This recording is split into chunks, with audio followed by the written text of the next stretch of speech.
Welcome into the Action Network podcast. We are presented by BetMGM, the king of sportsbooks. Brendan Glasheen alongside our usual suspects. We have Brandon Anderson, Luke Vegas Refund Swain, and Anthony DeBundo in the rotating third chair this week. Excellent week in week 14 for the podcast. 7-2 on the picks for the year now, 67-60. I may add, too, some Joe Gallant anytime touchdowns in there with some nice odds. So thanks to Luke, and pardon me, well, thanks to Luke as well, but thanks to Jill for his excellent work throughout the course of the season. When you include the look-aheads from Brandon Anderson, 74-63 for the year. So a nice little run we've been on here down the stretch. Let's keep it going. You can find the video version of the podcast on the Action Network YouTube page. So if you've already found us, great. Once you are there, if you haven't done so already, please subscribe to the channel, like the video. We greatly appreciate it. And on the podcast side, a 5-star rating and review is appreciated. Brandon, Luke, and Anthony, all available individually in the free, award-winning Action Network app. Give it a download. Track your picks, our picks, to make yourself a better. Okay, fellas, 9 straight weeks at 900 or better. Let's keep this going. Brandon Anderson, I'll start with you. Best bet for week 15, your first one. Yeah, this is a tough slate, guys. I thought this was one of the harder slates of the season, finding stuff that I like. But there's one game that I loved, so that's the one I'm leading with. And that is the Los Angeles Rams, -6, home against the Commanders, 6.5 if you need it. Look, I faded the Rams last week. I went head-to-head with DeBundo on this, and I lost. And I lost by 1, but it was a bad read by me. The Ravens were fine, but the Rams were really good. And the Rams offense, I thought, just really proved how legit they were against a good Ravens defense. I actually moved the 6 and 7 Rams after a loss up in my power rankings into the top 10. That's how impressive I thought their performance was in that game. And then you have the Commanders, who are the worst defense in the NFL. They're number 32 in DVOA, number 32 pass DVOA. They've had no pass rush, none, since trading away Chase Young and Montez Sweat. So Matt Stafford is going to stand back there and pick apart the secondary. Poor Emmanuel Forbes, the rookie for Washington, has been getting burned a lot of times this season. Cooper Kupp had a big game last week. I think he's finally healthy after that injury. Puka Nacua obviously has had a big year. I just feel like the Rams offense can do really anything it wants here. The Rams over the last 5 games are 9th in DVOA in the NFL. Offensively, they are number 2 behind just the 49ers. We know how good the Niners have been. The Rams are the only team, the Niners only team the Rams are trailing. So defensively, still not great, but Raheem Morris done a nice job. Like, they're around league average. They're number 8 against the run. That's what you want against Washington. Washington is pretty run heavy. And the Rams are also better in the first half, where the Commanders are actually much worse in the first half. So I think that sets up for stay on the front foot, get what you want with the Rams, get a lead, and then I don't really think you like Washington coming from behind. Ron Rivera out of a bye week. What is the one thing here I don't love is Washington's out of the bye week. How is it like mid-December and we still have teams coming out of a bye week? Also, I think that this is the 4th time this year the Rams have faced a team out of the bye. Suffice to say, the NFL did not think the Rams were supposed to still matter at this point of the season. Ron Rivera out of the bye, 4-8 ATS. I'm not really that worried about Ronnie getting a little extra time to prep for this game, so I'm not going to be too worried about that. Commanders have allowed 28 points or more in 3 straight games, actually 4 straight, but teams allowing 28 or more 3 straight are 22, 45, and 2 ATS. 33% hit rate for them, 67% for the Rams on the other side. Washington has actually allowed 28 or more 9 out of 13 games this season. So they've probably been on for this stat a bunch of the times. Their last 2 games before the bye, 45 to the Dolphins, 45 to the Cowboys. Guess what? During this same span, the Rams are number 2 in offense, better than the Dolphins and the Cowboys. So I love the Rams. I looked at their team total over. I looked at the first half. I think this is an awesome teaser leg. You basically just get to pick them. I might do any or all of that. I'll probably look at some alts, but here, just keep it easy. Rams -6. Yeah, to see a Rams team total up over 4 touchdowns, 28.5 points. I was like, this is like Stafford year 1 stuff when they got him. Yeah, I'm glad you brought up the Cowboys too. And that's a great stat on the Niners as far as DVOA, offensive DVOA, because this feels like what we're going to see Sunday what we might have seen Thanksgiving when Dallas just took it and ran with it. Now I realize Dallas is a lot more potent defensively, had the pick six, a little bit different how we get there with the points, but yeah, the Commanders are pretty bad, and Sam Howell's good for a turnover or two. Luke Swain maybe as well. Yeah. The team total too was 27.5, and that was my bet. The total on this game has been going up. Line is not, because the total is like, you know what? Let's give the Rams a couple more points here. They're scoring. So that's why I ended up sticking with just the -6 here versus the team total over, though. I would not be surprised to see the Rams put up like 38 or something in the 40s here if they really get going. Especially if they're healthy. Okay, Luke, your first best bet, please. I'm going to go with the Bills laying 2 to the Cowboys at home on Sunday afternoon, which 2, 1.5 money line, any of them work as long as it's under 3. But the Bills are going to be getting a Cowboys team that is coming off of a 3-game homestand, which we don't really see very often in the NFL. And the Cowboys are, I think, at peak price right now. They've just been demolishing teams at home. And now they're going to be going to Buffalo, which any team playing at Buffalo when the sun is down in December is going to be a tough scene for any team. Mm-hmm. But then you look at this Cowboys team, and on the road this year, they've had 6 road games, and they've beat the Panthers, which doesn't say a lot, Giants, which doesn't say a lot, and barely beat the Chargers in LA, which was probably a Dallas game anyway. And then they got destroyed by the Niners. They lost to Philly, and they lost to the Cardinals on the road with Josh Dobbs. So the Cowboys haven't on the road this year really have been a totally different team. And you're getting them going to a Buffalo team that has probably the most motivation out of any team right now to win in the league, that is healthy. And their defense is playing like a top 10 unit right now in the last month. And the Bills have forced their last 3 opponents to average under their season long in terms of EPA, which includes the Chiefs and the Eagles, which honestly says a ton about this defense that has really been struggling with injuries to start the season. And that bye week, like I said last week, couldn't have come at a better time. And then you get Josh Allen going against a man-heavy Dallas team, which any team that's man-heavy going against a quarterback that can run like Josh Allen creates a lot of opportunities for Josh Allen. So I'm just going to take this Bills team as a small favorite that is probably still undervalued, going against a Cowboys team that right now quarterback is the favorite to be MVP, coming off 3 home games that they probably look to like top 3 unit in the league, going against a Bills team that I think is just going to run them out like they did the Dolphins earlier this season. If you remember that Dolphins team going to Buffalo, they got destroyed, and they were at market peak as well. The Cowboys just really haven't beaten many good teams this year, and the last good team they played was probably the Niners, and they got demolished. So I'm kind of hopefully expecting something similar. Well, even in the 3-game Eagles fans are mad at you right now.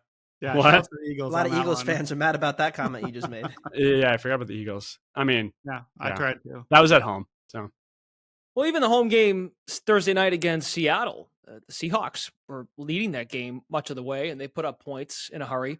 It's mainly in Buffalo too. It's mainly just the pass defense that the Cowboys have played. Like, they haven't faced a top 15 unit in pass defense since the Niners. And this Bills team is top 10. So it's also supposed to be raining in Buffalo on Sunday. So gross weather outside for a team that already isn't great on the road. Brandon Anderson, I'll throw this at you quickly. Josh Allen's rushing prop. Does that interest you? It's still kind of a big game. I know it was a bigger game for the Bills. Every game gets bigger if they keep winning to make the playoffs. 33.5 is Josh Allen's rushing prop. Yeah, I mean, it's similar to what we talked about last week. I didn't actually look at it for this week yet, but I think Luke's right. When you get a lot of man, then you get a lot of backs turned to you and not eyes on the quarterback to stop you from running. And that stat we had last week when we hit with the early line, 30.5. He got to 34 and then knelt twice and finished at 32 on a closing line of 33.5, I believe. So it was close last week. He's not running quite as much this year. I don't know that I would run to grab it around that number, but I think I would certainly lean over on it. To Luke, what you said about the defense, I noticed this week by DVOA, first 4 weeks of the season, the Bills were number 3 in DVOA. Week 5 to 9, they were 31st and 31st in pass DVOA defensively. And we all kind of wrote them off, right? Like, oh, the Bills defense stinks. That's it for Buffalo. Last 5 games since then, back to 7th by DVOA defensively. So what do you know? Give Sean McDermott a little time with his guys. The bye week, like you said, this defense, I think, has come back around. And along with it, the Josh Allen narrative, because, hey, quarterback wins. And it turns out you're not a one-man team. You need some defense. Buffalo's defense is pretty good again.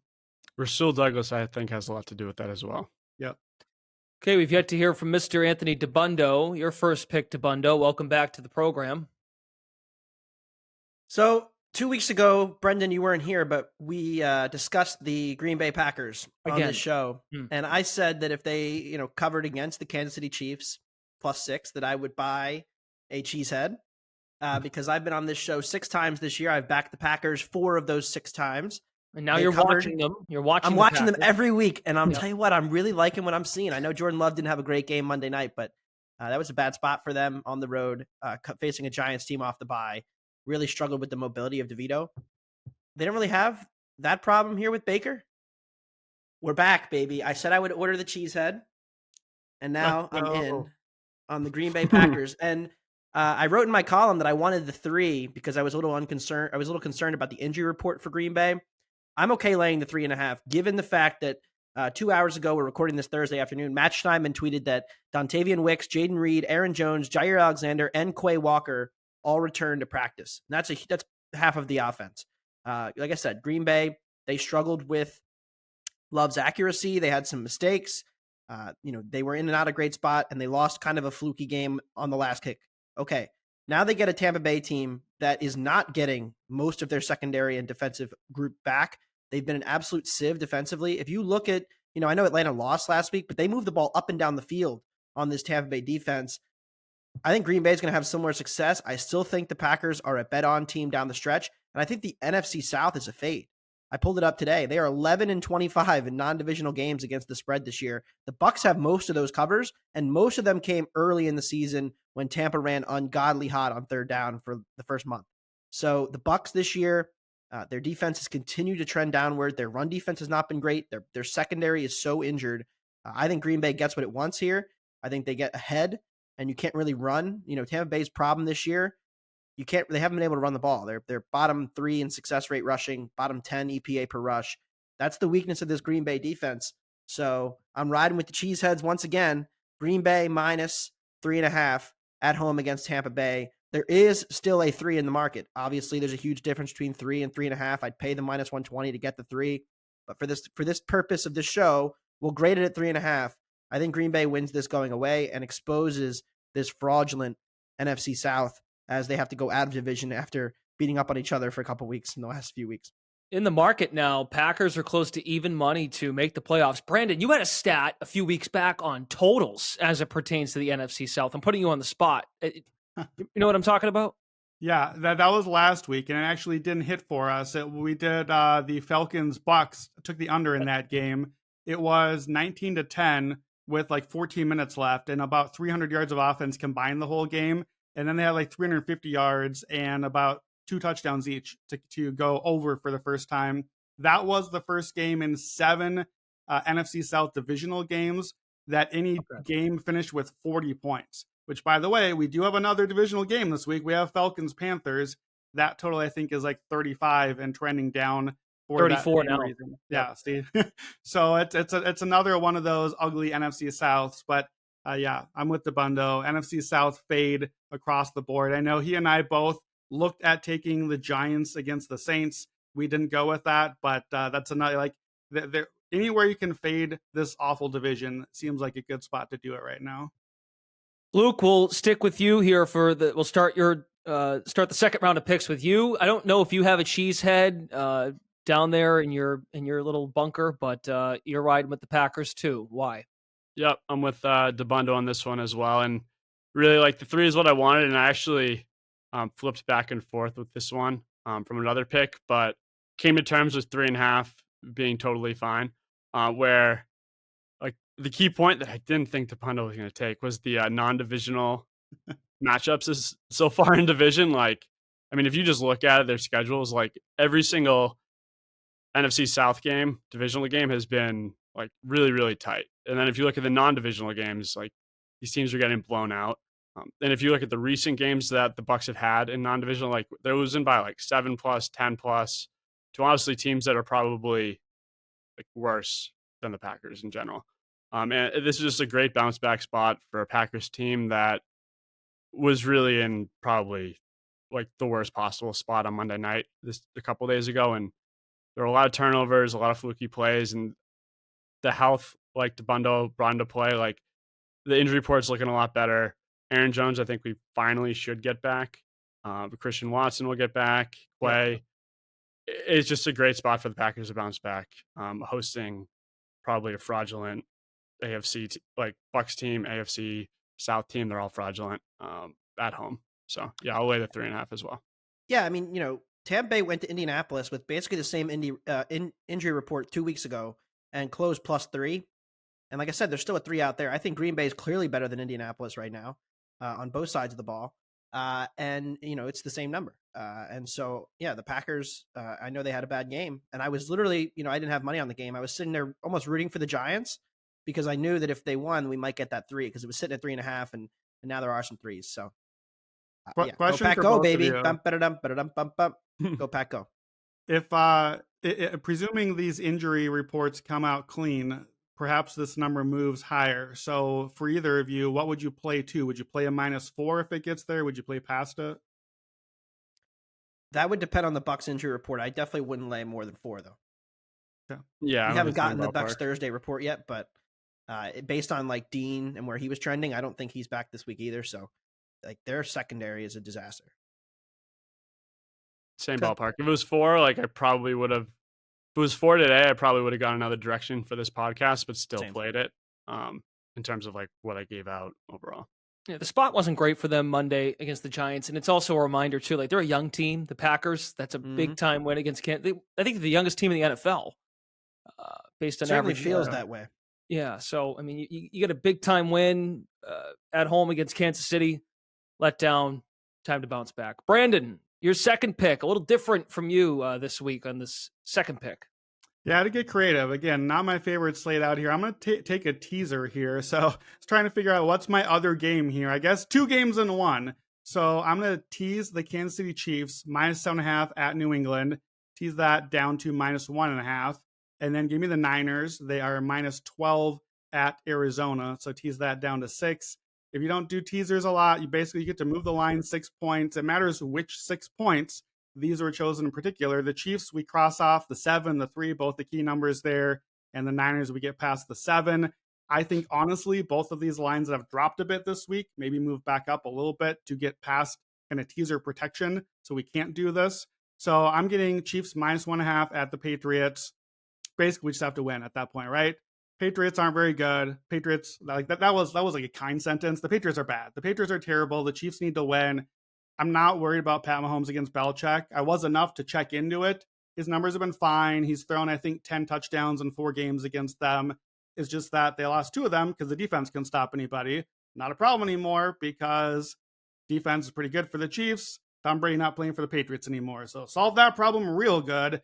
Patriots don't have a pass rush. They're bad against the middle of the field. That's where Travis Kelce lives. They're bad against receiving running backs. I think McKinnon could be another spot for him this week. And normally, this would be, if it was a home team, this would be a Wong teaser. It's not a good spot to tease a road team, particularly on the road, just because road is tough. Pat Mahomes. So I'm just going to take Pat Mahomes here. 17-4 straight up in his career after a loss. He's lost 2 in a row. He has never, ever in his life in the NFL lost 3 in a row. So not going to start in New England.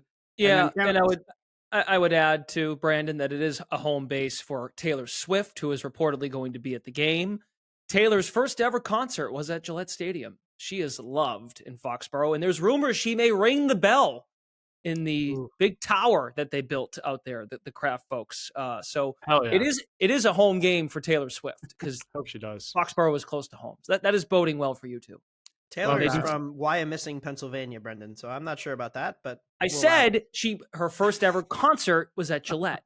It's home. There's a feeling for Taylor being there. So, and she's a Chiefs fan. So, as we all know, but I just wanted to throw that in there. So yeah, I love the Patriots here for -1. Sorry, I love the Chiefs against the Patriots here -1.5. This is the teaser leg I really wanted, and frankly, I would probably just play with the Rams, who I just gave out already. That would be my best teaser play of the 2 legs. But since I already did the Rams, just give me the Niners. We get under the touchdown. I just have to beat the Cardinals by a touchdown. It is a little bit of a trap game. It's another time for me taking a team coming off of a bye. That's Arizona, and San Francisco has next week on Christmas Day Baltimore. Like, that's a look ahead spot if ever there was one. I think that's why I don't necessarily want just the Niners inflated line here.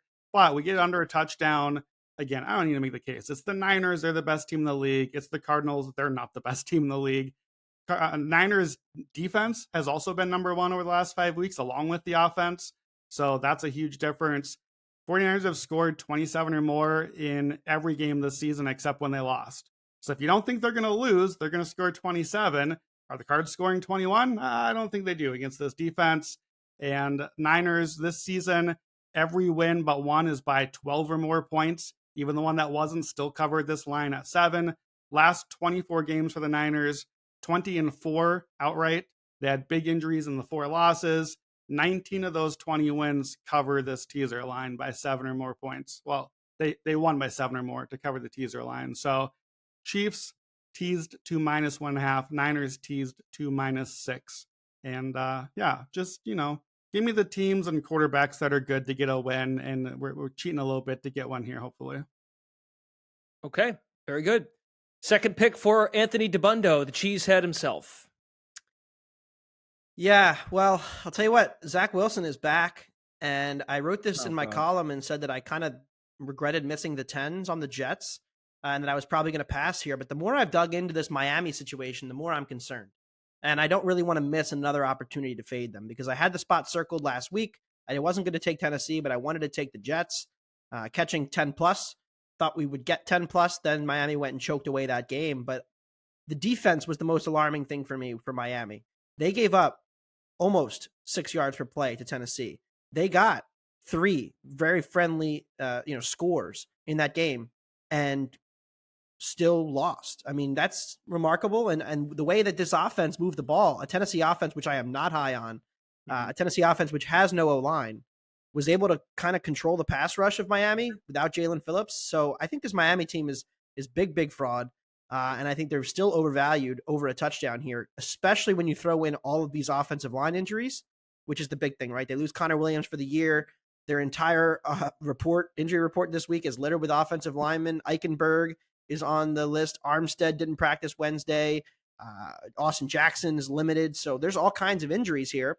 And now Achan's on the injury report again. Don't know how serious it is, but he didn't practice.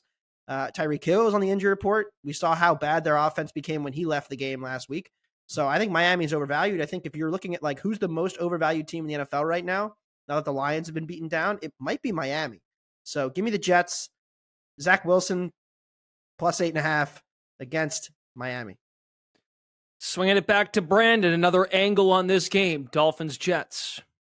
Yeah, similar, but a little different, especially based on how DeBundo framed his pick. I'm going to go to that Jets-Dolphins game. I'm going to play the under 37.5. Really, I am wanting to bet against the Dolphins also. It's the Dolphins fade. I don't hate the defense quite as much as where you're at on them. I just don't trust the Jets to score necessarily. So, Will Levis was like ripping it through the secondary, and I don't know that I trust Zach Wilson to do that here. The injuries, are a big thing first for Miami. You listed a bunch of offensive line injuries and still didn't get to both of their guards also injured, one on IR and one that hasn't practiced yet this week. Like, that is 7 offensive linemen that are potentially out in this game. And if you look back earlier in the year, when they got crushed by Buffalo, when they had that downswing early in the season after the hot start, that was against good teams. It also was when the offensive line all got hurt. Connor Williams was the number 1 graded center at PFF so far this season. He's been awesome, especially in the run game. Tron Armstead is the one elite lineman on the team. He's barely been able to play this season. There are a lot of injuries on the defense also. Both safeties are injured. Xavier Howard is injured. Andrew Van Ginkel, their star pass rusher now with Phillips out. I'm assuming some of those guys will play, obviously, since I like the defense here. But yeah, this is a fade of the Miami offense against the Jets defense has still been elite despite everything. And We saw them do pretty well on Black Friday. I'll get to that game in a second. Yeah. But I just don't think that the Dolphins are going to be able to score a ton here. Tua has struggled this season when he takes longer to throw, because like that seems counterintuitive. It's like, well, the line is bad. Shouldn't they be getting them faster? The throw's getting out. No, it's that read is not there right away. He's taking a little longer. The processing isn't great. He doesn't have quite the same arm as somebody like a Will Levis. And that first read isn't there. That immediate throw to Waddle or to Tyreek, especially when Tyreek's not on the field, that's not there. And now it's not going well. I don't think I need to sell you too much on the Jets not scoring. Zach Wilson, bad O-line, against still a pretty good pass rush. Finn's defense still fourth in DVOA the last 5 games. So I'm not too worried about what we saw in Tennessee. I think they're just like an overall letdown thing. Before last week, the Jets scored 30 then. Before then, they had 13 points or less in 6 straight games. Like, they don't have an offense. It's just not happening. Zach Wilson hasn't fixed that. So to me, you got 2 top 5 defenses by the numbers. You have the worst offense in the league, and you have a Dolphins offense that I just don't trust right now with all the injuries. And this looks like right now the biggest weather game of the weekend. Yep. We got 16-mile-an-hour winds coming in here. Zach Wilson, Tua with those winds, I don't really trust them there. Games with a 10-mile-an-hour wind or higher in the last 3 seasons. 126, 71, and 1 to the under, 64%. So about 2/3 of the time going under. Possible rain as well. Zach Wilson with total at 41 or below for his career, 9-2 to the under by 8 points a game. We have never had, when there's a total at 41 or below with Zach Wilson starting, no one has ever scored 40 in any of those games ever before. So we need a little lower. We need the 37.5 here, but I trust them to get there. In that Black Friday game, you may remember, finished with 47 points. 2 pick sixes, including the Fail Mary at the end of the half, or whatever we decide to call that, and 2 touchdowns in garbage time the last 5 minutes. So outside of that, during the real portion of the game, the offense has put up a combined 20 points. So I actually feel pretty good about that despite the total. And Miami's offense, like DeBundo said, heading into the fourth quarter this Monday, Miami had 3 points of offense. They had a pick six that was gifted to them, and they had 3 points. And then they got 2 fumbles inside the red zone late that gifted them the other touchdown. So I just don't trust Miami right now. I will fade them as DeBundo is, but I'm going to fade them with the under here, under 37.5.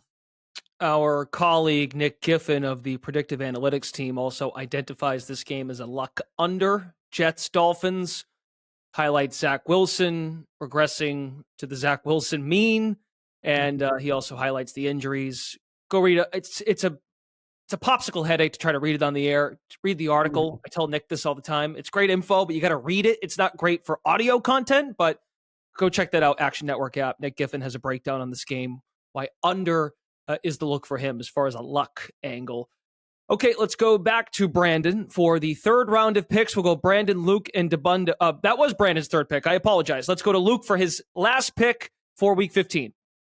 I'm going to go with the Jags getting 3.5, hosting the Ravens on Sunday night, which I would probably hop on this one sooner rather than later. There's 3s showing, but there's plenty of 3.5s available currently for grading purposes. But really, the Jaguars injury report came out, and it was a click for me, where their offensive line was looking pretty tough until, I want to say, yesterday.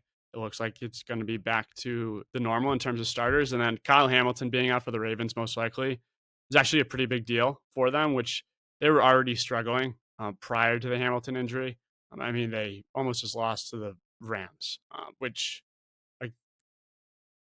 I guess they won on the punt return. For me, it's like you're downgrading them a little bit. And maybe this is a personal opinion, but like I just can't. Lamar was amazing in that game. But expecting him to have the same type of performance again with this struggling defense on the road, I'm going to take the Jags, who have lost 2 in a row. 2 weeks ago, it was pretty bad. I want to say 2 weeks ago. But last week, like, you got Trevor Lawrence playing, who no one ever expected him to play, with a high ankle sprain. And if you had the Jags and pick'em pools, you almost even covered. Like, everyone that bet 1.5, they were pretty much in the clear, but covering the plus 3.5 with that 2-point conversion, which I had the Browns minus 3.5 in my pick'em pool, like, I have no idea how they almost covered that game. And like, they just grinded their way back. Now they're at home coming off 2 straight losses, an extremely important game for them in terms of seeding. Lawrence should be healthier.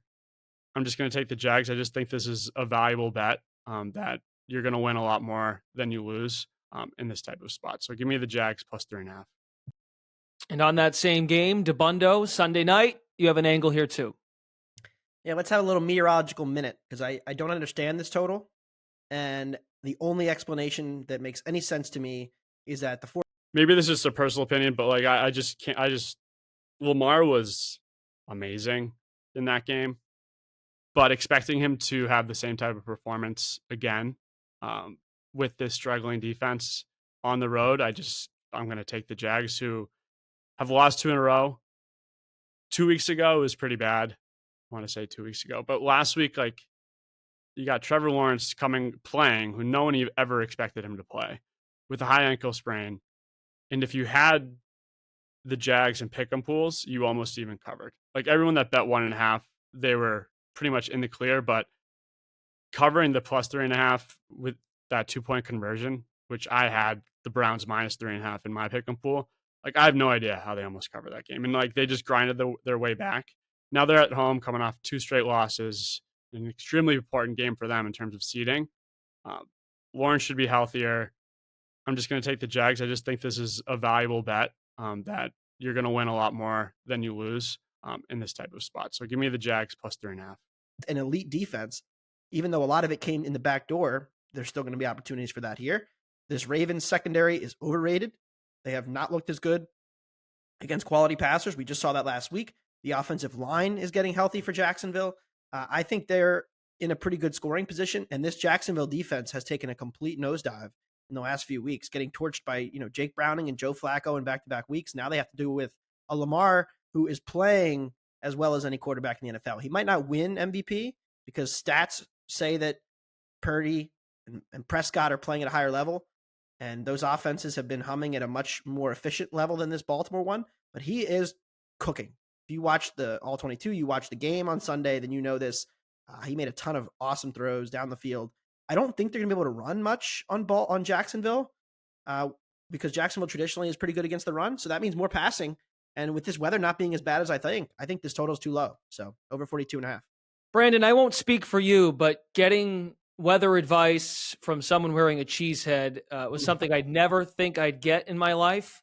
And I bring Brandon into the equation because this is opposite of his hot read. He had under 43.5. That indeed has moved a point down to DeBundo's point.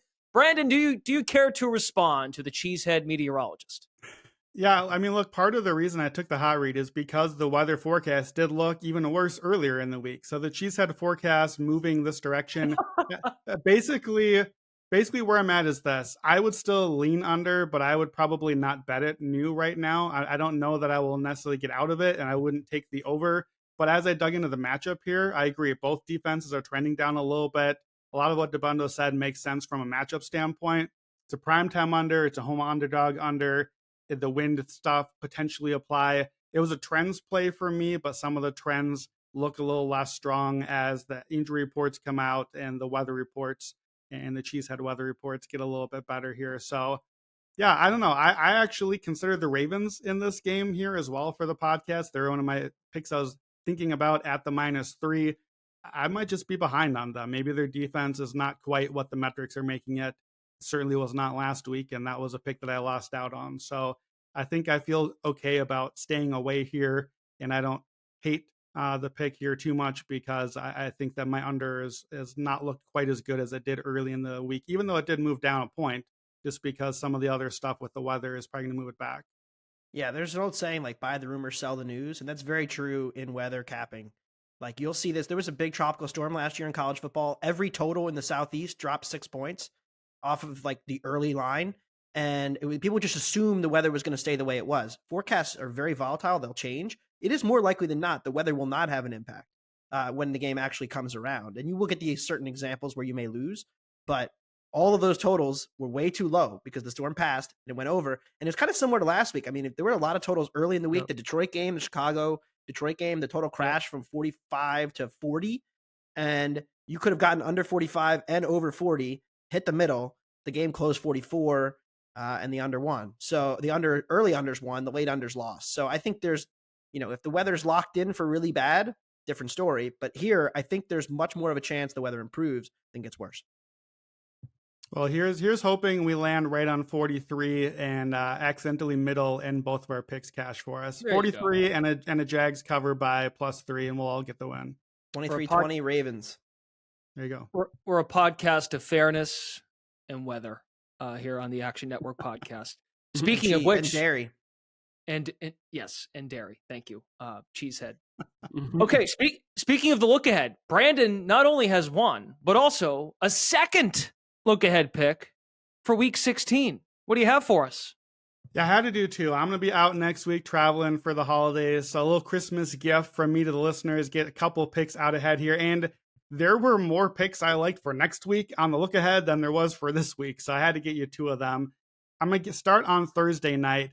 Give me the Rams again. Rams -4, home against the Saints. This line, we talked about it in the Slack a little before coming on. Basically, we're treating these teams as relative equals at a Rams -4 at home. I don't understand that. Now, on the surface, they're both 6-7. The Rams are 17th in DVOA for the season. The Saints are 21st. Yeah, okay, looks about right if you're going by the whole season. But I think these teams are like ships passing the night right now. The Rams, we made the whole case earlier. Number 9 DVOA, the second best offense behind the Niners. The Saints, over those same 5 games, 30th in DVOA. We talk about fade the NFC South. Holy cow, they're terrible. And it's not just the bottom 10 offense. That's pretty normal for them this season. They're 30th on defense. The defense that's been so good for so long has just totally cratered. And their injury report is a disaster. Like, it's just think of a Saints name they're probably on the injury report. Now, it's a short week. So then what comes out? Who's going to be on the injury report? Who plays? Does Carr play? Chris Olave has been in and out. We got a bunch of defenders in and out. It would not surprise me to see some of those guys just not be able to go on a Thursday game on such a short week. So also on a short week, you get Dennis Allen, the guy who I have loved to fade all year long against Sean McVay. Sean McVay on a 4-day rest like this is 5-2 against the spread. I didn't look it up, but I'll just promise you right now, Dennis Allen, not 5-2 against the spread. In any trend you want to pick, he's not 5-2. He's definitely not on a short week. All the injuries. I think the Rams run up the score in Washington, like we talked about earlier. I think the Saints might lose to the Giants, honestly. I think that is in play. And if they do, this line probably ends up more like a touchdown than closer to a field goal where it is now. So to me, I think this might be my look ahead spot of the year. We talked about it a little bit. DeBundo, I want to get your feedback on this because I think you played it and I saw you on Rams futures too. Am I crazy? I think this line just feels way off. Yeah, no, I agree. I mean, I'm low Saints, have been all year. I was kind of a Rams uncertain, but now I'm all in. I've been betting the Rams the last 2 or 3 weeks. They were on the show 2 weeks ago against the Browns, and I think this team's turning the corner offensively with Kyron back as well. So yeah, I agree. I also bet it today. Yeah, they win these two, the Rams that we gave out, that I gave out. Then they play the Giants. It's week 18 against the Niners. And if they win that, they're basically 100% to make the playoffs. The Niners might be resting by then, for all that we know as well. So that would be really good for them. That's the top 2 offenses right now. So I think the Rams could be competitive even if they need to win that game. The Rams' biggest problem right now is that they don't have the tiebreaker against the Cheese. So if they were to finish tied with them at 9-8, which is a very real possibility, they would be out. Yep. Go Pack. All right, so that's my one look ahead for next week, Rams -4. Then the other one, got to give my hometown area here a little love. Give me the Chicago Bears, -3, home against the Cardinals. Again, -3 at home. We're basically saying these teams are equals. Why are we saying the Bears and Cardinals are equals? The Cardinals stink. The Bears do not stink right now. The Bears have been like pretty quality lately, even just by DVOA. The Bears are almost the Cards are almost at the bottom. Bears are 23rd. 23rd is just like bad, not terrible. Those matter being different. Cardinals are bottom 3 defensively, like any metric you choose, DVOA, EPA, success rate, all of the above. Their offense hasn't been a lot better with Kyler, and it's worse on the road all year. Bears offense, I think, honestly, is probably about as good or better as the Cardinals offense. And then defenses are not close. The Cardinals defense is terrible. The Bears defense, last 5 games, is 3rd in DVOA. We all ripped them for the Montez Sweat trade. Between him and Jalen Johnson, that defense, Matt Eberflus is cooking, and that defense has been really good lately. Since the first month of the season from Mina Kimes, Bears are second defensively in EPA per play behind only the Jets. They're fourth in yards per play. Like, this defense is the real deal right now. And this defense at home against the Cardinals in a spot where the Cardinals frankly want to lose to keep their top pick and keep Marvin Harrison on their team, not the Bears. The Bears don't really care. The Bears have the Panthers pick, another NFC South fade, so they can just go out and win. In fact, I looked up Bears playoff odds this week. It's plus 1,400, by the way. I'm not doing it. That's not a pick. I'm not giving it out. But the fact that I considered it tells you if the Bears are hanging around enough to try here, which they are so far, I think the Bears possibly beat the Browns this week. We talked about that earlier. Cardinals should get crushed by the Niners based on the line. It's another one where certainly I expected to go past the key number. I'm surprised it's not already. It is actually at a couple of books. But again, I had to give up both these look aheads. I think they should both be near a touchdown, and I would be not surprised if they both get there by early next week. So Rams -4 Thursday night against the Saints, and then Chicago Bears on, I believe, Christmas Eve, -3 against the Cardinals. Okay, 2 Christmas stocking stuffers from Brandon Anderson before he heads off. So we won't hear from Brandon next week. Thank you, Brandon. Enjoy the holiday. We've got DeBundo and Luke in the mix here in the coming weeks as well. That is going to do it here on the Action Network podcast for NFL Week 15 Best Bets, presented by BetMGM. The full betting preview, Sunday six-pack with Chris Raybon and Stuckey, is available now. You can also tune into the weekly recap episode. Brandon, so you won't be on that next week, Brandon, or will you? I will be on. I will have my hot read this Sunday night still. I'm just off the Best Bets episode next week. And don't worry, I'll be coming to you from live from the North Pole, aka North Dakota, after that. Okay, very good. Sounds good. All right. So there you go. You got Brandon with the hot read coming up Monday morning. First thing, Joe Gallant, Evan Abrams, they recap the weekend, and they'll have Brandon's hot read, Monday Night Football, all that good stuff. Don't forget to download the free award-winning Action Network app to see all these guys' picks. Also track your own. Check out the Action Network Discord channel as well to chop it up with the experts and fellow gamblers. It's a great way to come together, a good community build as it pertains to NFL betting. Best of luck with all of your bets this weekend, everybody. For Luke, Brandon, and DeBundo, a.k.a. the Cheesehead, a.k.a. the meteorologist on the show, Brendan Glasheen, this is the Action Network podcast presented by BetMGM. Good luck.